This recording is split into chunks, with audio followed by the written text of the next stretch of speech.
अरे येड्यांनो, लवकरात लवकर डोकं ठिकाण्यावर आणा.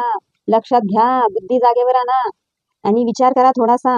आई वडिलांशिवाय कोणी नाही. आतापर्यंत तुम्हाला लहानाचं मोठं केलं ते आई वडिलांनीच केलं. मावशांनी आणि ना मावस भावांनी, काकांनी, काकूनी, चुलत्यांनी नाही केलं. आणि 1 रुपया लवकर तुमच्या हातावर पण कोणी ठेवत नाही. पण आई वडिलांचे आपण हट्ट आई वडिलांसमोर केलं तर आई वडील आपले किती काही जरी झालं तर आपले हट्ट पुरवतात.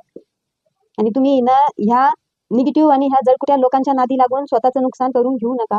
माझं म्हणणं एवढंच आहे की मुलांनो, तुम्ही जे आई वडील सांगता ना तेच करा. आई वडिलांशिवाय दुनिया नाहीये दुनिया. लवकरात लवकर डोक्यात प्रकाश पडू द्या आणि नीट जगा.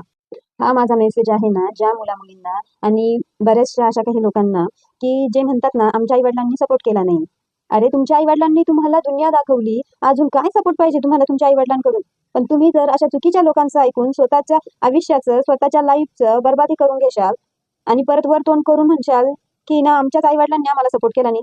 आई वडील हे चांगल्या गोष्टीसाठी सपोर्ट करतात. पण आपल्या मुलाचं तिथं नुकसान होत असलं ना तिथं आई वडील सपोर्ट करत नाही. कारण की आई वडिलांना माहिती राहतं की यांची पुढची लाईफ कशी आहे काय.